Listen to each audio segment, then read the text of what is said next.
This is The Wheel Weaves, a Wheel of Time podcast with no spoilers. Welcome, listeners. I'm your host, Dani, and I'm the first-time reader who's going through this 15-book series chapter by chapter. As always, there are no spoilers past the chapter we are covering, and that means it's totally safe for first-time readers. I'm joined by my co-host, Brett, who's a longtime fan of the series, and he's acting as my tour guide on this journey. Before we get into things today, we just want to thank and welcome Thies Coln and Dodd Harris to the Wheel Weaves Patreon team. Thank you so much for your support, and we're really excited about your generosity. In this episode, we're going to be talking about chapters 5 and 6 of The Dragon Reborn. Yeah, so chapter 5, we have Nightmares Walking, and then chapter 6, The Hunt Begins. Yeah, which I didn't love that chapter title. Yeah, like the new hunt. It was a little confusing. A little bit. The Hunt for Rand. The Hunt for Rand, who's left. But we'll get there. Yeah. We're jumping ahead. I know. We can talk about the chapter title later. I know, and we're really getting back into things. Yeah, it's been a long time since we recorded. We just got back from our trip. Yeah. A little while ago, and our camping extravaganza. It was sort of something like that. Not so much camping. Yeah. More so like staying. Road trips. Road trip. Yeah, we did road trips. Spent a lot of time in the car, which was okay. Yeah, it wasn't the worst thing in the world. It wasn't that bad. We had a good time. We survived. Yeah. We're back. We had pre-recorded all of our episodes to this point, and now we need to catch up. Yeah, because we procrastinated. Yeah. But, I kind of figured we would do that, we weren't going to record during our trip. Yeah. Anyway, this is going to be rough. Let's get into it. Yeah.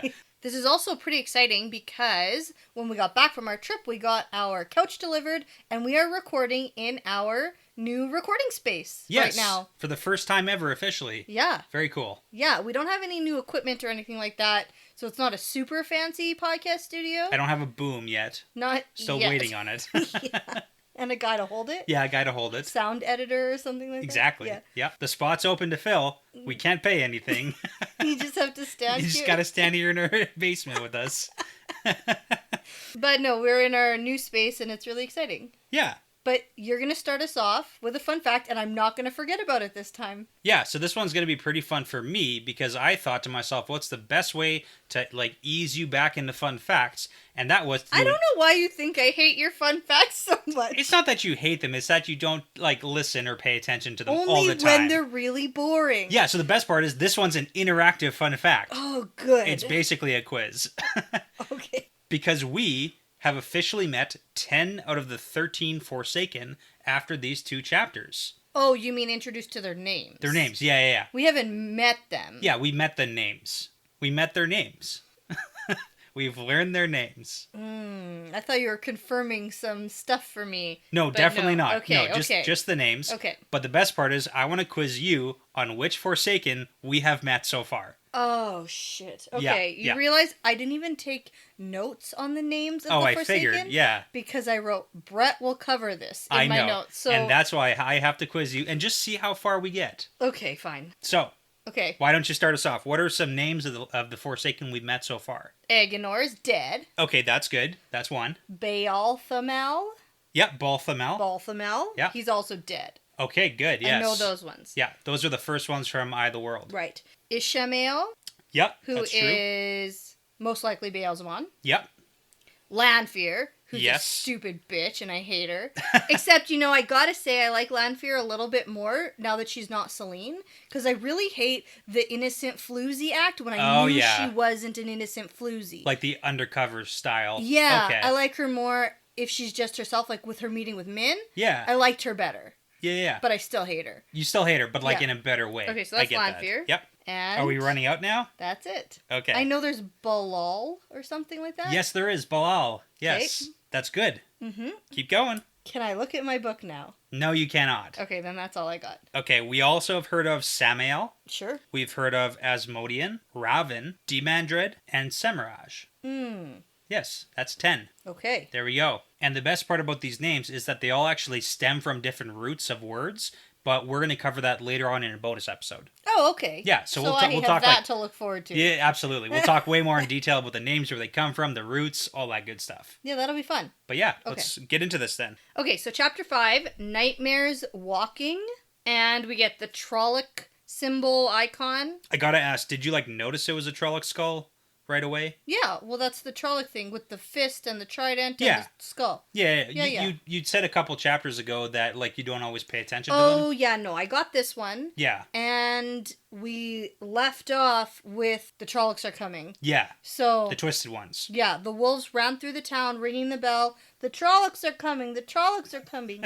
That's exactly what happened. Yeah? Like in Perrin's brain. Yeah. So Exactly. Yeah. Okay, so last time was a really long time ago for me. Very long, which is going to be tough 2 weeks. because this Over dream 2 sequence. weeks ago. So Yeah, and the dream sequence we just heard in chapter 4 is like super important to this chapter. Yeah. And the next one, so it's like going to be really hard to link it back. right. So I have quite a summary because for me, this wasn't just like an episode released last week. This was quite a while ago. So Rand was really angsty and pissed off and can't control his powers, but also doesn't want to just sit around, and Moiraine won't just let him or anyone else leave. Perrin is just doing his best to be a good friend Yeah. at this point, but things are weird for him too. He's shutting the wolves out, and then he had this even weirder dream with some Forsaken and stuff, and the sword he couldn't touch, but then he woke up and the wolves were telling him that the Trollocs are coming. Yes. So, that's basically the entire start of this book so far. It has been. It's been a lot of build up to like this sequence. Yeah,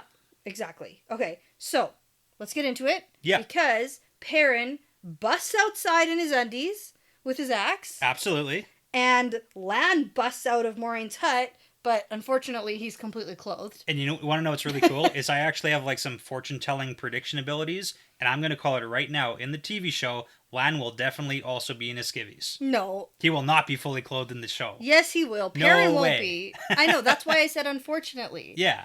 Because Perrin is not ready, and Lan is. And that's like a specific thing. No, I'm calling it. Lan's not going to be in clothes. I bet there'll be a lot of other guys, like ripped guys, without their clothes on, but Lan will have his clothes on. All right, you wait and see. Lan will be ready. You wait and see. It's a plot point. Lan is always ready. I don't even know if Lan knows how to take off his clothes. Well, I guess we'll find out. Okay, so everyone is in a scramble and yelling, and even though they were warned to keep an even better watch tonight, no one kept a very good watch tonight. Which is crazy, because Moiraine was like, hey, we probably are going to get attacked. Okay, good night. Yeah, and everyone just went to bed. Let the Trollocs attack. Shoot. Anyway, so everyone is fighting, including Moiraine. Perrin then sees Leia, the Tinker Lady, step out of Moraine's hut, and he yells at her to get back inside. And I just right away was like, well, this is where she dies. Yeah. Min is not wrong. Min is not going to be wrong here. This is 100% where she dies. Yeah, I was going to ask if you thought, is this the place, or is it Yeah, no, this is it. Okay. And obviously, I should have picked it up when Perrin was like, oh no, are we going to get attacked because she's going to die? And everyone's like, don't worry, she's got a long journey to die. Maybe that's when she's going to die. No, it's the attack. It's literally tonight. Yeah. So Perrin tries super dramatically to get to her. And at this point, I can actually appreciate it. This chapter made me appreciate Perrin as a character a little bit more than I have. So he's bumped up a couple notches. Because he's definitely this protector guy. He is, definitely. And he's going to sacrifice himself. It's more action-y.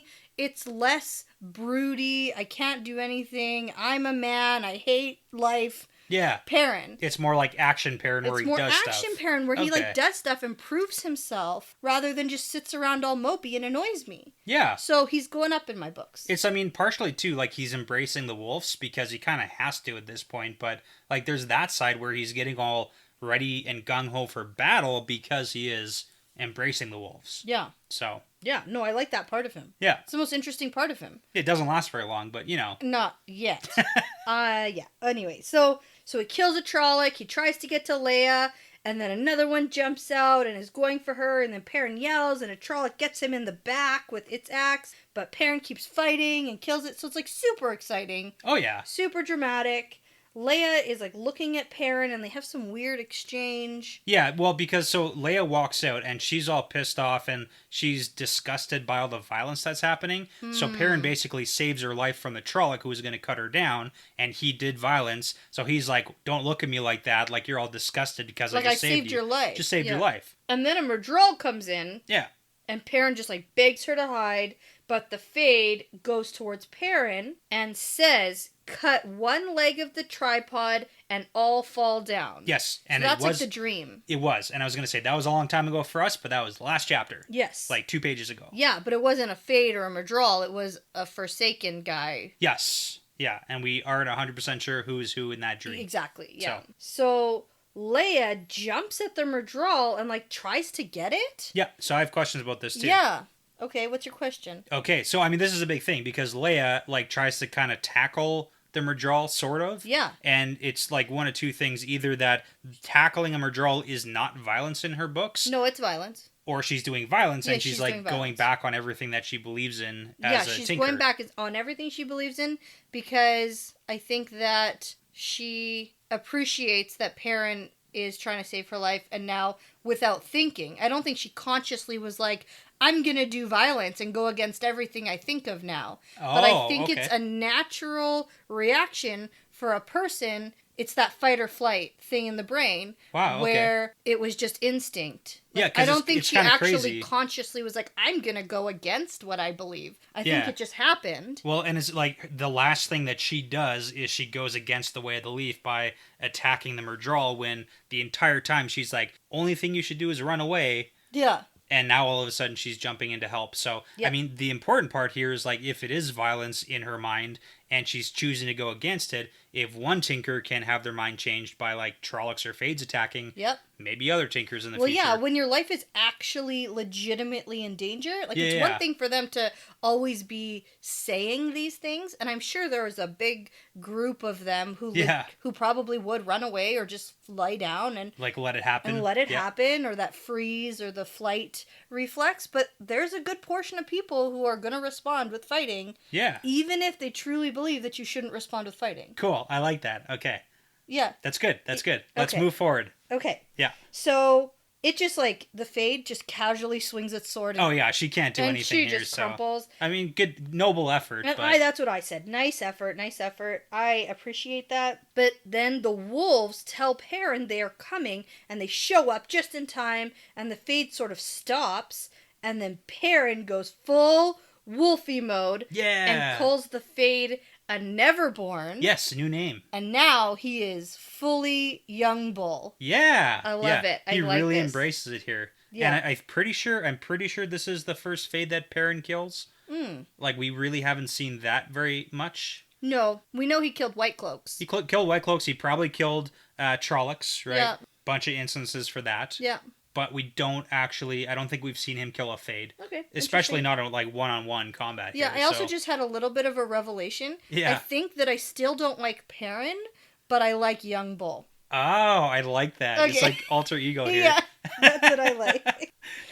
So Perrin attacks, and he thinks about how wolves do their killing, they either go for the neck or the hamstring. Yeah, it's not like for glory, it's just to kill. Yes, exactly. And so he gets the Fade, kills it. Yep. Almost. He kills it, but it takes till like sunrise for it to actually die or whatever. Right, which is interesting that it takes to sunrise, because back in the first book, when Lan chopped a head off of a Fade, it wasn't going to die till sundown. It wasn't going to die till nighttime, and then we had this whole discussion about what happens if a Fade is killed at nighttime. Does it die immediately? And so... No. Yeah, it kind of just like swings around for a little bit. I think that whole sunrise thing you just made up. I might have. I pulled it out of the back of my brain. I don't know why. Maybe it'll come up later on, like what's going to happen to it. It could go through like an entire day sequence, but like in my brain, I just thought like, till sunrise, because that's a thing too in like mythology. So maybe, but like vampires have to go away at sunrise. Oh, it won't die till sundown. Yeah. Well, they don't talk about it ever again, so we can just skim on past. No, but what I do find interesting is he gets visions from the other wolves about a bunch of Trollocs falling down and basically dying. Yeah. And it's just a reminder about those Trollocs being linked to a specific Fade. Yeah. Which I forgot about. Oh, okay. Hey, so repetition in the writing is important. Yeah. Like we learned that stuff like that. We learned that in like the first book on the first attack in Emond's Field, so... Not in Emond's Field. Wasn't there a Fade? No, on the way to, right before they get to Shatter Logoth. Okay, sweet. There you go. Yeah. Like then. Yes. That's also where we learn about the whole nighttime thing. Yeah, okay. But it reminds me of Game of Thrones. In what instance? The Night King and all those White Walkers. Sure. If you kill the head White Walker guy, then all the zombies just fall down. Oh, yeah, so you got to kill, like, the main one. So. Yeah, because they're all linked to the one who changed them. Yeah, that's, like, super popular in, like, all mythologies, too. Like, werewolves and vampires and all that stuff, too. So, okay. Yep. Cool, there you go. Okay, so Perrin wants to keep fighting with the wolves, but first he goes to check on Leia, and she's for sure dead with blood on her face, and he feels bad. Yep. But then he gets the urge to go running and fighting with the wolves. And this is where I said, yay, this is the most interesting thing that Perrin's ever done. He should stop fighting this wolfy thing because this is cool and interesting. Yeah. Yeah. But like I said, not going to last very long, so. Yeah, I know. So he fights and fights and fights with the wolves until there's basically no Trollocs left. And a Fade makes a run for it on a horse, and the wolves chase it, but Perrin doesn't. And some wolves die. And then Perrin howls with another wolf to, like, mourn a dead one. Yeah, because it killed, like, when they fought the other Fade that, like, ran off into the forest, all but one of that little pack died. Yeah. So he's, like, mourning for the wolves who have died. So. Right, but yeah. he, like, howls out loud. And he's like a wolf. Still standing around all the humans. Yeah. And Min's like, you okay, bro? You doing okay? Yeah. What's that you're doing? And so he's all embarrassed, and then he walls himself off from the wolves. And then Lan just says, well fought, Blacksmith and Tyshar and stuff. Yeah, and it kind of like is a little bit distracting, possibly. Like in my mind, I think Lan maybe saw that happen and knows Perrin is a little bit still wolfy conscious. Yeah, wolf conscious. However you want to call it. So like him saying it Tyshar like saves him from having to like answer any questions about why he's howling. Why you're howling. Yeah, the guy with yellow eyes. Mm-hmm. Who just fought like with the wolves. Yeah. Is like howling. Howling with the wolves. Yeah. So no time for that now. Yeah. So Perrin tells Moiraine that Leia is dead and he tried to help her, but Moiraine says, that wouldn't have made a difference. So she knew that Min wasn't messing up Vision. Yes. Like before she was like, maybe this is the first time you're wrong. Yeah, maybe, She's but actually no. Stupid bitch. Like, no, she knows Min's not wrong. Yeah, so that's kind of sad. Yeah, but Perrin thinks to himself about how he got so lost in his wolfiness, and he thinks he won't ever let that happen again. Good. And I just said, yeah, okay. Yeah. Sure. It's kind of like how Rand was like, I'll never channel again. Yeah, all that crap. Okay, give me a break. Can't fight it. So Massima says, it's a sign. Even the wolves came to fight for the Dragon Reborn. We should go forth now. And Uno says, no, shut the fuck up. Yeah, we got to talk about this, though, because Massima is, like, spiraling real bad. Gosh. He's getting, like, progressively worse and worse and worse. Yeah. And more, like, devoted, we'll call it, to the Lord Dragon. Devoted's a good word. I was going to say crazy, but yeah. Well, he's definitely crazy. But it's like, he was like that staring... devotion. Yeah, exactly. Yeah. So he must have had some pretty serious teachings in his upbringing about this whole Dragon Reborn stuff. The whole laying down your oaths for Shinar and following the dragon. Yeah, okay, like being on the Borderlands, like growing up. You're around Aes Sedai and you're around stuff like that and Shadow Spawn, so you probably grow up with the Prophecy of the Dragon more so than like Emmons And Fielders. it's likely that he, maybe as a young person would think about it and never thought that he would get the chance to actually do it. Yeah, so and like then now when it comes... can, so it's like really important to him. Like, I get who that. knows about Massima's backstory? So Yeah. We don't know much, but he definitely likes Rand. Yes. The Lord Dragon, we'll call him. Lord because Dragon. He does not talk. He does not say Rand. No. The Lord Dragon. But Uno just says, shut up, man. We'll go when Rand says to go. Except he says that with way more swearing. Also the Lord Dragon. And Lord Dragon, yeah. But then he says at least they will have wolf hides to keep them warm. Because of all the dead wolves. Yeah. And Perrin is like, fuck that, man. Yeah. They fought for us and they'll be buried with our dead. Yeah, I mean, I kind of get where Uno's coming from with that one, but that's also like what the White Cloaks did to Hopper. Yeah. Turn him into Made a rug. him a hide, yeah. So. Yeah. So at this point, though, Perrin asks about Rand, and Min says he's over there sulking in the dark and won't talk to anyone. And Perrin says, he'll talk to me. So Best friend powers. Yeah, Perrin and Min go over to Rand, and Rand says he did nothing during the fight. He couldn't grasp Saidin, and when he finally did, all he could do was set fire to some trees, but he like filled all up with the power, and it was all he could do not to rip up the mountainside. So, I mean, he did one good thing, which was he didn't kill everybody. Didn't bury everyone in the mountain. So that's good. Way to go, Rand. That's positive. Yikes. And he blew up some trees, which we did see. Yeah. So his fight wasn't against the Trollocs, it was against himself and against burying them all. So Rand says that he actually felt the Trollocs coming, but he didn't know what it was at the time. Yeah. Which is interesting. Yeah. So Perrin thinks that he could have given a warning too if he had just talked to the wolves, but then he thinks that if he had given in and talked to the wolves, then he's just going to like become a wolf. Yeah, so there's an issue with this because he Yeah. kind of goes in this spiral about Elias and how did Elias manage to like maintain his manness and He the wolves. remembered he was a man, but he still was able to run with the wolves, and he sort of thinks like, I never got a chance to ask Elias that. Like he wants some like mentorship about this. Yeah, I don't think he wants to shut the wolves out completely. but the issue is Perrin's doing like an all or nothing where he's like all in or all out. Yeah. He's 100% wolf, young bull, fight with you guys, or he's like, I'm not going to talk to you for 6 weeks. Yeah. Like, there's got to be some in between, like,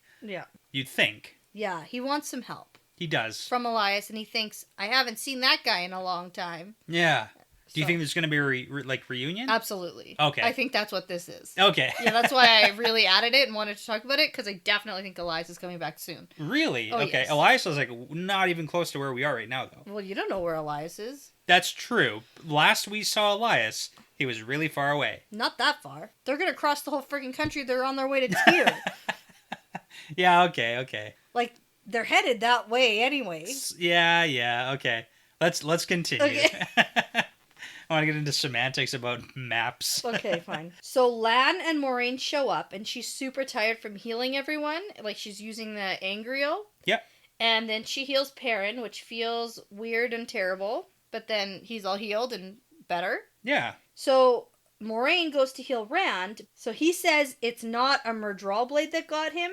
It's his wound from Falma that's bleeding again. Yeah, it opened up because it didn't heal properly. Well, that's bad, because that was like half a year ago. It was a while. If your wound from half a year ago is still opening and bleeding, Just to kind of like That's bad. remind you, do you remember what caused that wound? Baalzamon's Yep. sword. Staff. Staff. Stabbed him in the gut. Yeah. Yep. Not gut, side. Yeah, it's Yeah. like in the gut His side. gut side. His gut side. Side gut. Okay. Yeah, side gut. I like that. So that's bad. Yes. Really bad. Also, yeah, so just to reference, like, it has not healed, and it's definitely, like, tender. Yeah. So, So Rand says the stuff about the whole like dragon's blood being needed on the rocks of Shale Ghul, and says like, why don't we just go there now and have it done with? yeah. No more dreams, no more. Like, that's not how it works, man. Yeah. I also like how Moiraine is like, where did you hear that from? Yeah. And you just ignore her. Yeah. Yeah. He's, like, been around now, so. You also forgot to mention, Moiraine didn't just heal, like, the men. She healed the wolves, too. Yeah, that's nice. Yeah. And she like casually told Perrin that. Yeah, like, wink, wink, nudge, nudge here. Yeah. Hey, buddy. Saved your friends. Yeah. Yeah, healed them. So I also took note about the fact that he's saying no more dreams in this little speech about having everything done with. Yeah. So he's clearly having a bunch of crazy Forsaken dreams too. Yeah, and we weren't Maybe. sure about that before, right? Yeah, because we haven't been in his head. Yeah. So Moiraine says, don't take that prophecy so literally. It might not be as literal as that. It's hard to know exactly what the prophecies mean before they happen. And then she goes ahead and does her best to heal his gaping wound. Yeah, so I just kind of want to pick your brain here. What is up with his gut wound? Gut side wound, Baalzamon's staff stab hole. Well, I don't know, magic. Just like one power somehow? Yeah, Yeah? except like Baalzamon magic. Oh, like evil one power stuff. Yeah, well, I don't know, because wasn't it Lanfear who like sort of did the healing? She like prevented him from dying. Yeah. She like didn't heal it all the way It's for sure. clearly not just like a regular wound. Yeah, and I mean I wouldn't expect like a Baalzamon staff wound Okay, so to be here's regular. the thing. We know Murdral blades and some Trolloc blades, like the ones that are forged at Thakandar. Thakandar, Yep, are particularly deadly and Yep. bad. definitely. So I have to assume that Baalzamon also has a weapon That's like even more so? bad and deadly. Okay. But like more powerful than... Yeah. Okay. Yeah. Like that just makes sense. Yeah, it's kind of like Shatter Logoth-esque, kind of the same way that you need multiple Aes Sedai to heal Matt. Maybe. Right? Like maybe you need Yeah, multiple... it's just like a different type of sort of evil magic. Okay, do you think that once Moiraine gets around like more Aes Sedai, they'll be able to like heal Rand's wound altogether? Maybe like multiple Aes Sedai getting in that? Maybe. Maybe? Okay. Maybe not.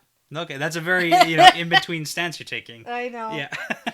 Yeah, I haven't heard Moiraine say anything about anything like that, though. We haven't. Like, normally she would have been like, we need to help you with more Aes Sedai. Like, this is the game plan. Yeah. Or something. Because the only thing she says or is like... Or sometimes she says things like, I need more of my sisters to, Yeah. She says sort of like offhanded things like that. Yeah. And she hasn't. The only thing we get is where she says, like, Rand has to be careful because it could break open again if ... Right. And we really don't know how many times this wound has broken open, like, if at all, throughout the winter, so... So after Moiraine heals Rand, she's so tired and falls over, and Lan catches her and says that she heals everyone else, but there's no one to heal her. And then Min sort of says, well, there's Rand. Well, and I went, maybe. No, there's not. And that's the worst And even plan. Lan is like, no, of course not. He has no idea what he's doing, and he could kill her. No offense, man. Yeah. But you have no idea what you're doing, and you could kill her. Yeah, like, totally. And then Rand goes, that's right. I can't be trusted. Loose there and killed everyone close to him. Maybe I'll do the same before I'm done. And he's all just, like, in this mood. He's a bit of a mood, yeah. And so Lan tells Rand to just, like, cut that shit out. Yeah, get your head out of your butt. Yeah, and he says the whole world rests on your shoulders. Be a man and stop being an angsty baby teenager. Yeah, I mean, good advice at the best of times, so... Yeah. Yeah. And then Rand looks at Lan and says, he will do what has to be done because there is no one else. I'll fight, but I do not have to like what I've become. Sure. I mean, he's got a fair point, too. Yeah. But you don't have to be a little angsty baby about it. Yeah, probably not the last we've seen of Rand up. being an angsty baby, though. Probably not. Yeah. So, he also says, I'll fight dreams or something like that, and he has another reference to dream. Yeah, it's kind of like an off-topic thought process of, like, dreams, He's something, like rambling, like these dreams are really messing him up. Yeah, so it's like, where are the dreams coming from? Are you thinking it's like Baalzamon dreams, or... Well, we get some sort of insight in the next chapter. Yeah, so, I mean, we can talk about it there. Yeah, so we end here with Lan sending them all to bed because they need rest and they have to make plans. Yeah. So then we get into chapter 6. The hunt begins. The hunt begins, and I just went, what? And then at the end I went, oh. Oh, the hunt for Rand. The hunt for Rand, because he runs away like a sulky baby. No, I think what he's doing is when he told Lan, I'm going to do what needs to be done, that was him deciding, like, this is what I'm going to do. I'm leaving. Whether Moiraine likes it or not, I'm out of here. Yeah, and not telling anyone, so... Yes. So that was just the summary for chapter 6. Yeah, exactly. Ran away. Yeah, the end. Yeah. So we get the wheel and snake symbol, right? The Wheel of Time. Yeah, the Infinity icon. Snake. Yes. So we're still in Perrin's perspective, and he's had some stew and gone to sleep, and now Lan is in his hut waking him up because Rand is gone!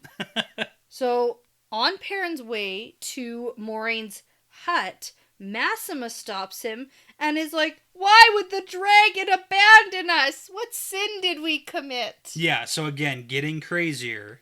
Yeah. Talking about sin. And it's like, what are you talking about, Massima? Yeah. And so Perrin's like, calm down, man. It's just Rand's own plan. It's nothing against you. He actually didn't think about you at all. Yeah, he just left. He just left. Well, it's kind of like an issue is that, generally, the Shaienarans are now starting to view Rand as this, like, mythical figure.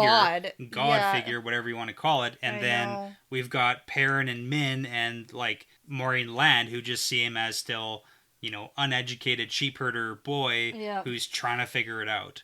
Yeah, with these opposite ends of the spectrum. Totally, yeah. There's no middle ground here. And turns out Rand hates both ends of the spectrum. He does. And then there's, like, Loyal in the middle, who's just concerned if Rand considers him a friend still. Yeah, and wants to write a book. So. Yeah. Yeah. So Perrin makes it to Moraine's hut, which is like sort of the center of activity right now. And Loyal is in there with Min and Uno, and Perrin confronts Moiraine and asks all these questions about Rand. Like, where did he go? Why did he go? Did anyone see? Is this all your fault? Like, he just starts grilling her. Yeah, super sassy Perrin here, so. I kind of like it. Yeah, I like it. I like it how he has a personality all of a sudden. He's got, like, the backbone. He's standing up for, like, what's Go going Perrin. on. But like, this is what I've been missing. Like, Perrin, for 2 full books, has really had no personality. He's, like, coming out of his shell. Yeah. And, I mean, that's a big thing, too, is that someone who grows up like he did, who's, like, bigger and always concerned about hurting people, and people think you're stupid. Because he thinks things through. Yeah. Yeah, so he's, like, gonna be a quieter dude, and it takes some time for him to, like, break out of that shell. Yeah.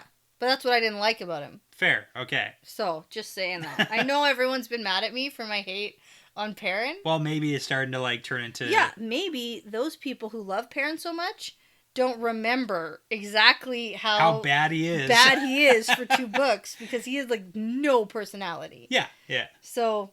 I mean, we got hints of his sassiness, like little hints speckled throughout, but like with the Tinkers and Egwene and everything like that. I like the little interaction with Egwene. Yeah. You know, and stuff like that. It was like few and far between, though. Yeah, but this is good.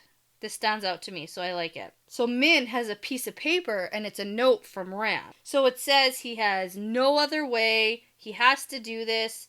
He is hunting me again, and this time one of us has to die. Who's that? Well, I think that's just the whole tripod thing. Oh, what's the he, I mean? Yeah. Oh, Beelzemon. Okay, yeah. Right? Like, he is hunting me again?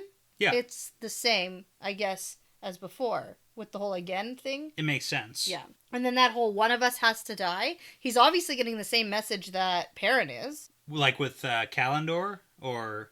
No, with the whole cut one leg of the tripod. Oh, yeah. And then they all fall. That was like a hidden message that Perrin, like, spied on. Yeah, but the Fade just told Perrin that also. Yeah. Like, that's something that we got, and I think that Rand also got that message, and it's likely that Matt got that message. Ooh, okay. Yeah. So Rand goes on about how there's no need for others to die, too many have died for me, and I'm leaving because there's lies in dreams, but dreams hold truth too. Like, it's just... Well, there's a couple important parts here, though. So, he talks about, I don't want to die either, and will not if I can manage it. Yeah. So it's like him being the dragon. He's not, like, just going to, like, commit suicide here. Yeah, and I mean, that's really important, because we got at the Prophecies of the Dragon, where it talks about his, like, blood on the rocks of Shale Ghul. So that can definitely be interpreted as, like, you have to, like, bleed to death on the rocks of Shale Ghul, or whatever it might be.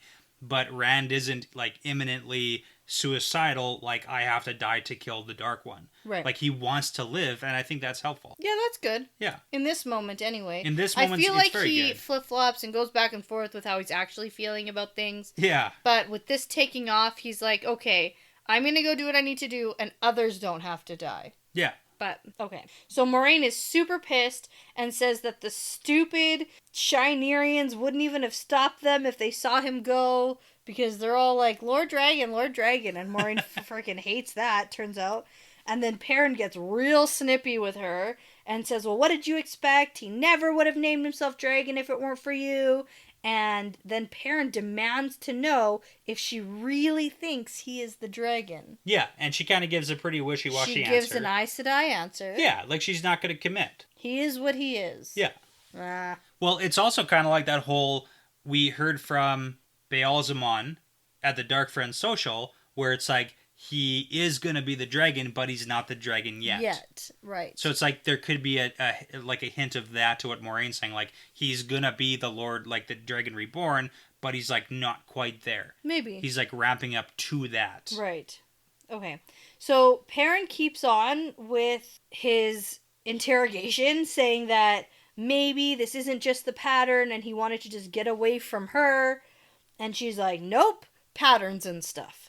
And Rand is basically defenseless right now, and the power will kill him if he doesn't learn to control it. Yeah, which is very true. Yes. So Perrin calls her out for being too vague, and she says that she just has to keep Rand alive.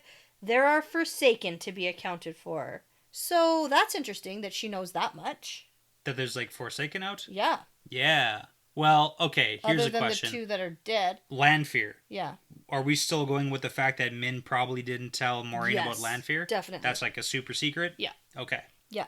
Because like that's a big thing too. No, but we also know that random women have been showing up to tell Moiraine stuff. We do, yeah. So Moiraine might have pieced other things together, and in her journey to Falma, Yeah. she might have figured some stuff out too. So here's a question. Yeah. Kind of off the cuff, because one wasn't like expecting the conversation to go this way, but the Forsaken being out. We know that they're like 13 of the most powerful Aes Sedai of the Age of Legends, and they were trapped, and now they're out. What do you, as a Forsaken who's just been trapped for 3,000 years, what do you do when you get released from prison? Well, Lanfear goes to find her lover. We know that. Yeah, that's like a... Okay. But like, what do you think the Forsaken are doing? Like fighting with each other. We saw Perrin's dream. They're squabbling. They're arguing. They're planning. But like any kind of like insight you want to give people to what you think Well, Forsaken they all would think do? that they're serving the Dark One, right? Like Yeah. that's their whole purpose. That's their point. Do you think the Dark One is like giving mission ordinances to all the Forsaken, or is it like? Or maybe Baalzamon is, or Ishmael, because Lanfear said Ishmael thinks he controls Ishmael events, thinks but he's controlling things, but I do. I do, yeah. So Is it kind of like a, everyone kind of do your own, like, loose guidelines on, these are some goals to accomplish? I don't know if there are. Yeah, I don't know. Okay. Who knows? Yeah. Not me. What would you do As a Forsaken. as a super evil Forsaken who just got released from prison? So when she says that the Forsaken are free, or to the Forsaken need to be accounted for, everyone just sort of goes, what? Oh my god, what are you talking about?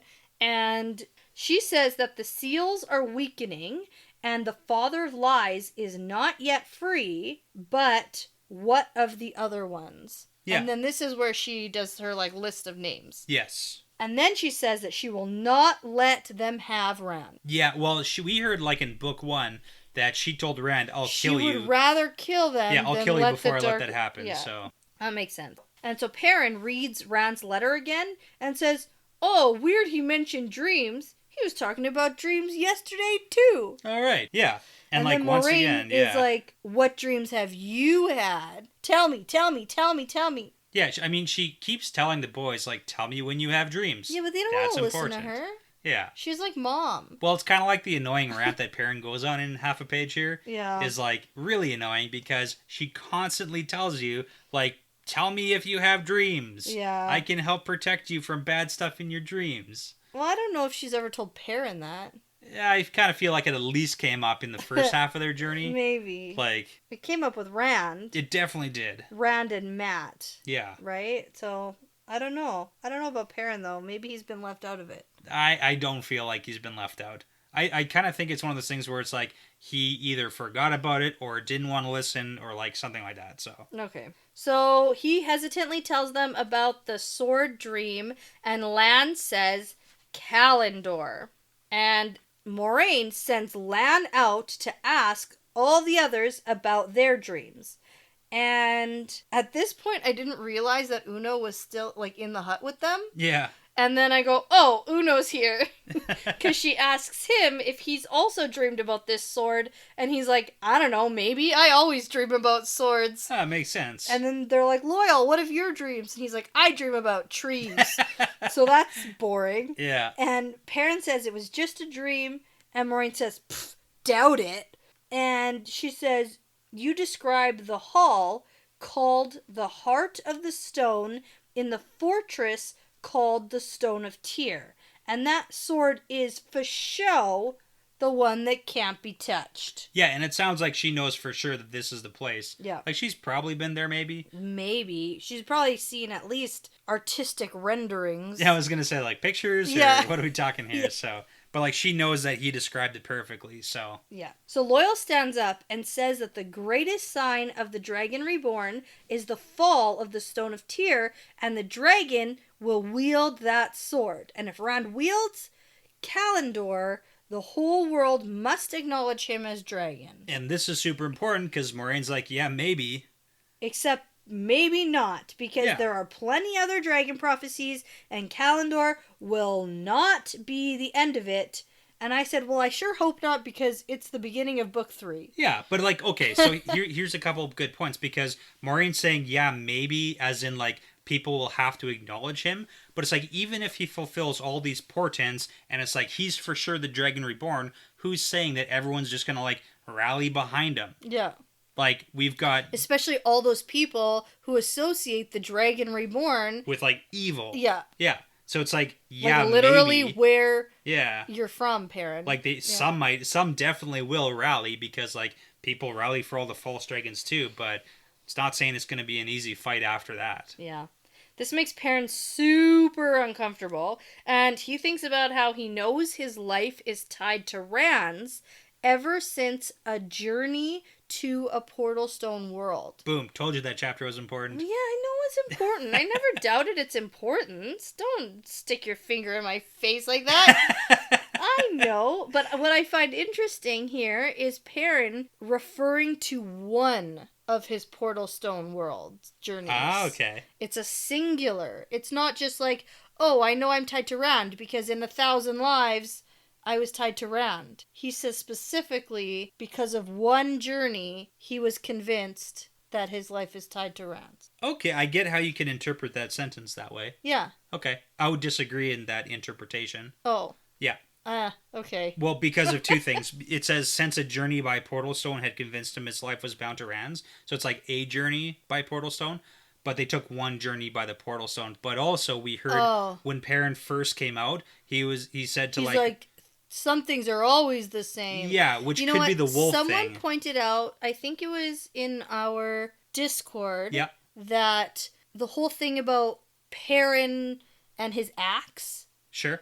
And the fact that he'd held it in 100 different battles. Sure. Could have been from his Portal Stone worlds. Oh, yeah. Journey. That's true. That's true. Yeah.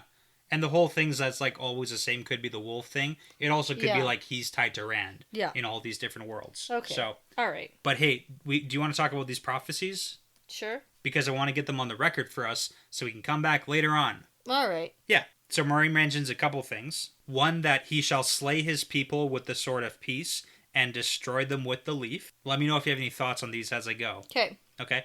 2 is that he shall bind the 9 moons to serve him. Mm-hmm. We've got a reference to the 9 moons. Before we have? We have the court of the 9 moons. Where? Shanshan. Oh. Yeah. Okay. I predicted those guys are going to come back at some point, right? You did say that. But just not this book. Yeah, you were like, later in the they're series, probably not gone forever. Yeah. But they'll be back, so. Okay.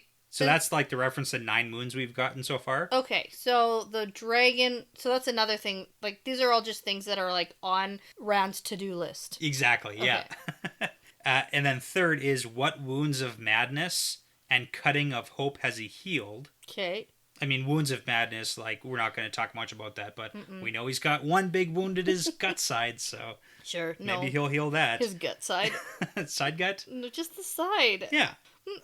And then last, what chains has he broken and who is he putting to chains? Right. So. No one. Stuff to think about. Right. Okay. Yeah, I got nothing. Yeah, I know. That's okay. Okay. It's just literally for the record. So Moiraine goes on about how Rand is just not ready for all this stuff, and he'll never be able to get into the Stone of Tear because they like hate channelers there and stuff. Yeah. And I just thought, well, good thing he's not going to actually have to go there. What do you mean? He's going to get it in his dream, remember? Oh, yeah. I forgot you said that. That was a long time ago for me. Yeah. So you think he's going to dream grab it? Yeah. And I know he's going to dream grab it. Poof it out. And then they're going to be like, where'd the sword go? And then it's going to fall because the sword's gone. Okay. I like that. Okay. But we have to talk about that because of the next sentence here. Because he's, with the whole stuff about the people of the dragon? No, sorry. When Lan comes back. Not the next sentence. The next couple paragraphs. Okay. Yeah. So, right. So right after Moiraine is talking about how, like, he'll never get to Tyr. Yeah. He's not ready for that crap. Min chimes in here and says, like, if we know that Rand is going to Tyr, we should be going after him. And Moiraine says that she needs to be sure. But Perrin wants to know how his dreams tell where Rand is going. He's like, they're my dreams, not Rand's. Fair question. And Moiraine tells them about how people who are very strong in the one power of the, like, spirit element. Yes, yeah. Because that's like the 5th. Yeah, can influence others' dreams. Yeah. But Rand probably didn't do it on purpose. Okay, so, and this is kind of implying, like... I'm going to say Rand definitely didn't do anything on purpose. Yeah. But just as a side note. But, like, just to clarify here, so Moiraine's saying that Rand is, like, projecting his dreams onto the Shienarans. And because he's so strong, that he might be able to influence, like, an entire town or a city to have, like, dreams. Yeah. Yeah. Okay. And Perrin is just, like, pissed off and yells at Moiraine for not telling them everything she knows. And she's just like, what do you want me to do? Tell you everything I know and, like, have ever known? Yeah. Well, I just have another question here just on the topic of dreams.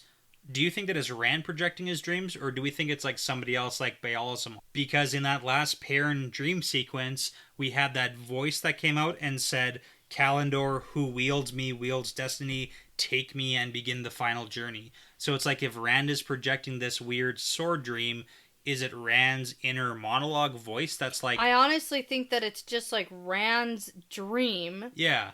About maybe he has like some sort of like vision-y type thing like Min. Okay. Because we don't actually know what Min's power is. Yeah. And so, but the fact that he's so strong and is just like projecting the dreams that he's having onto other people. Because I think originally Perrin, like the beginning of that dream is all Perrin. Okay. And that whole stuff with whatever Forsaken at the table, and then Lanfear being there trying to get him to drink. I think that's Perrin. I don't think that's Rand. Okay. I think the only thing that Rand is projecting is the sword. Okay.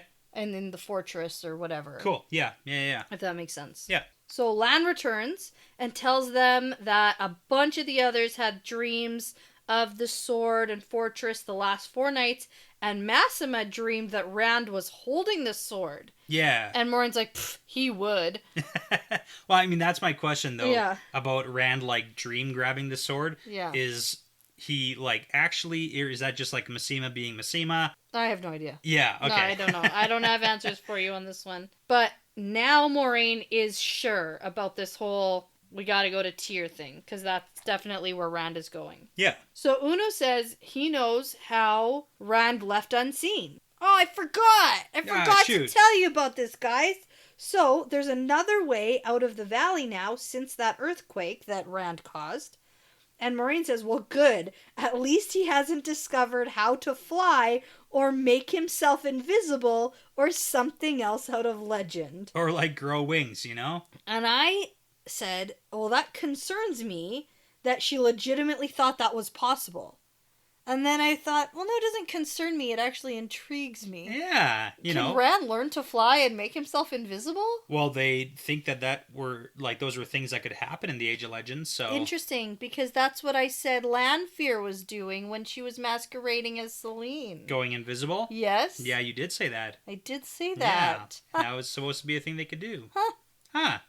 Okay. How about that? Moiraine's got like a partial invisibility ward trick. Yeah. But it's not like full, like, turn yourself invisible. No, it is not. So Moiraine is sending Uno and the Shienarians to Gildan with a bunch of gold. And Uno is pissed about that. He wants to go and help them and help Rand get the Stone of Tyr. But she says no. And Perrin says, oh, so we're the people of the dragon now? Have you given us a new name, Moiraine? Yeah. This is what Perrin says. Yeah, I mean, Moraine's going to start clapping back real soon, too, so... Yeah, she's doing a good job, like, like reining in her patience with him, but... Perrin's, like, unleashing, like, 6 months of just, like, angstiness. Yeah. What if bringing the people of the dragon to the Stone of Tyr is this dream projection? What do you mean? Well, he brought all these people who support him as the dragon to the stone. In a dream, though. In a dream. Yeah, I mean, we don't know what the prophecies actually mean, so, like... because he did do that, and that's a pretty crazy interpretation. A bunch of people who support him... got brought to the stone. They did. They literally did get brought to the stone. Okay. Hey. Okay. Yeah. And that would make sense why the people of the dragon can be brought there, and, like, it's the whole conundrum of how does he take the stone and get Kalendor if he doesn't take the stone first? How does he get Kalendor first? So it's like... but in like... a dream. Yeah. Okay. Because Wow. he doesn't. Because Uno's like, how's he gonna storm that fortress if we're not there to help him? Dreams. Boom. Boom. Roasted. I like that. Okay. Yeah. Hey, I guess we'll have to wait and see how that plays out. Okay, so so Perrin is being super sassy, and then, like, that's it from Lan. He's like, watch your tongue, blacksmith. And Moiraine, turns out, is sending Min to Tarvalin with news for the Amyrlin about what's going on. Yeah. Because pigeons can't be trusted. Hey, and we got kind of like a confirmation here that Moiraine doesn't have like a super secret way to communicate with No, and Swan, it sounds like she tried to send a pigeon, and it was intercepted by Leandrin. which is like really bad. Yeah. Yeah, okay. So she's not going to do that again. Yeah, But Min hates this. definitely. Because she's like freaking in love with Rand and now is like worried he's gonna die and wants to be there to help him. And turns out she's done like a horrible job of making it known that like she likes him. Yeah, this is all so bad. Okay, so He had 6 months in a wilderness to retreat. yeah, but Guy's got his own cabin. Rand is just in a place. He is. He's in his own space. Yeah. So then we also get that Perrin and Loyal are gonna go with Moiraine and Lan, and they're all leaving by midday. Awesome. So, after everyone leaves, Min sees Lan outside and says, "Are there any messages you want me to carry to Nynaeve for you?" And he's like thrown off. Yep. Which is hard to do. Yeah, Throw it Lan is. off. And he goes, "Does everyone know?" But then he Yeah. like regains himself and is like, "If she needs a message, I'll get it to her myself. Thank you very much." Well, also, like, Lan, let me tell you something about women. They're going to talk to each other. They talk to each other a lot. Yeah. all the time. Always. Yeah. Except Nynaeve doesn't really. Well, it kind of sounds like she did a little bit. I at think least. Nynaeve talked to Egwene, and I think Egwene probably talked to Min. Hmm? But is that what you mean by women That's talk? what I mean. That's what I meant. Okay. Still right. Okay. So Min tells Perrin, "Good job for standing up to Moiraine." Yeah. And Perrin's like, "Huh, I did do that, didn't I?" Oh, my. Oh my. And then Min tells Loyal to leave so she can talk to Perrin alone. Because she's been seeing things about him that he needs to know. This is good. He doesn't really want to know, but she tells him anyway. So, here are the things Let's go. that are new. An Aielman in a cage. Okay. A tinker with a sword. You didn't want to try that? Tuatha on. There you go. Nice. That's I can great. say it. Yeah. I just wrote tinker in my notes. I know you did. Okay. So, a falcon and a hawk perching on his shoulders. Yeah. They're both female. Both female. Those are big shoulders. Yeah. They're like vision shoulders. Okay. You know. I thought you were going to say they were dreamy. Dreamy Like shoulders. he's so dreamy with Well, they're those, that with too, those yeah. broad shoulders. Yeah. And then she goes, "Oh, and all the rest. You know, darkness swirling swirling. around you." And then Perrin cuts her off and is like, "I don't want to know that stuff." Okay, so hold on. Any predictions with these? Oh my god, no. Well, I mean, we talked about the whole tinker thing. Tinker with a sword is that one who doesn't like to be a tinker. Aram. Why? I don't know. He asked me for predictions. I know. I just was. It's the only one I met that I think would have a sword. Okay. Or would, like, wield one. Yeah. He, like, That's funny. Okay. Sure. Yeah, why not? he leaves. Yeah. And gets a sword. Yeah. I don't know. What has that got to do with Perrin? I don't know. He's gonna meet up with them again. With Elias, probably? Maybe. Yeah, why not? Just Aram and Elias are going to show up and Aram's going to have a sword. Yeah. You asked And me. then Egwene will show up. Oh. Oh, okay. So, the Aielman in a cage, any ideas? No. Yeah, okay. No, not really. That's a tough one. And then the Except Falcon and Hawk. the only thing I can think about Aielman in a cage is there are lots of Aiel who are like who have left the spine of the world We do know that. and are like out in the world, and they don't usually do that. Yeah, we And met. so they might get themselves Irian, into so- some trouble. Yeah. Okay. I don't know. Okay. And then the Falcon and the Hawk perched on his shoulders. Nope. Okay. All right. I wouldn't be able to tell you the difference between a falcon and a hawk.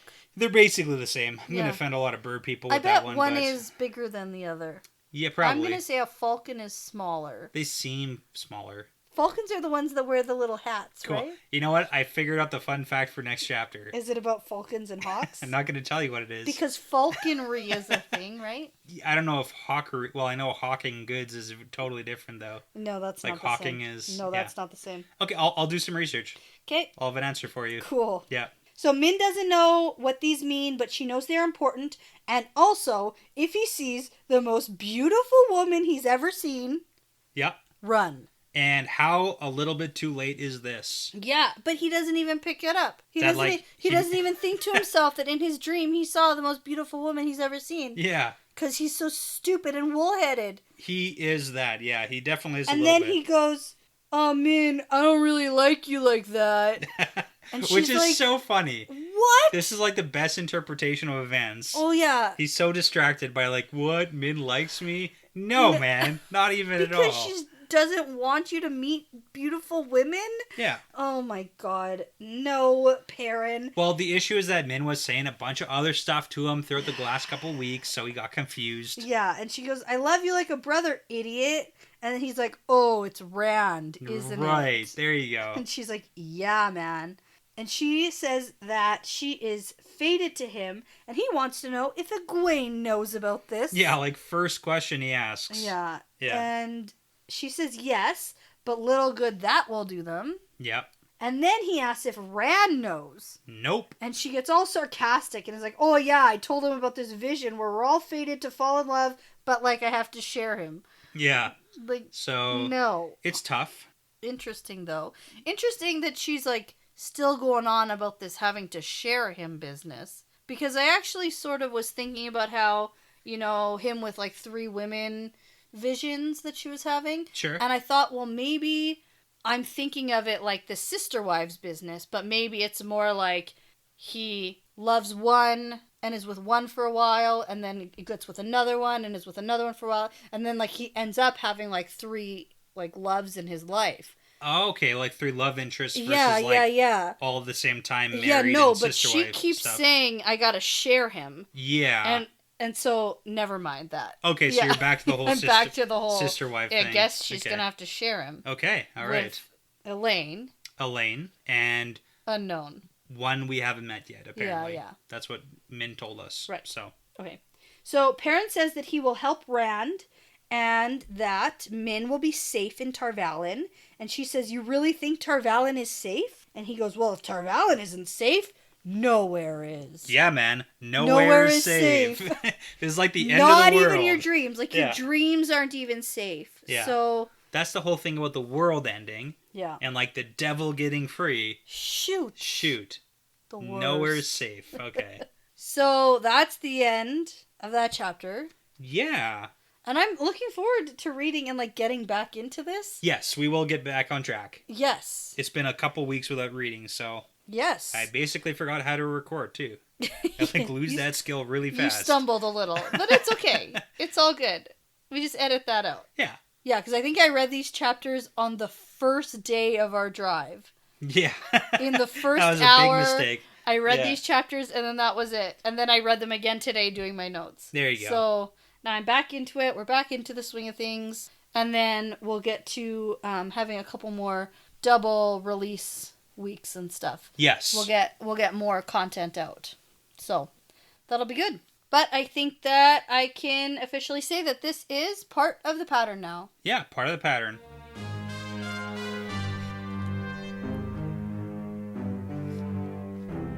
Thank you for listening to this episode. The Wheel Weaves is hosted by Dani and Brett, edited by Dani, produced by Dani and Brett, with Passion Socks, Mozyme, Joe Lott, Scott Williams, Kyle Smith, Benjamin, Derek Benton, Vince Lewick, Dustin Schluter, and Michelle O'Brien. With music by Audionautics.com. If you'd like bonus content, like bonus episodes, outtakes, Q&As, more fun Wheel of Time talk, early access, cool stickers and keychains, and also to support us making great content, visit us at patreon.com/thewheelweavespodcast. Don't forget to check us out on Instagram and Twitter at The Wheel Weaves Podcast. We love interacting with our listeners. Plus, don't forget to rate, subscribe, and tell a friend about us because referrals really are the best compliment. We'd really love for you to come over and join our Discord channel for some spoiler or spoiler-free discussions. You can find the links at our Twitter page as well as on our Patreon page. Thanks again for tuning in because this really is part of the pattern now.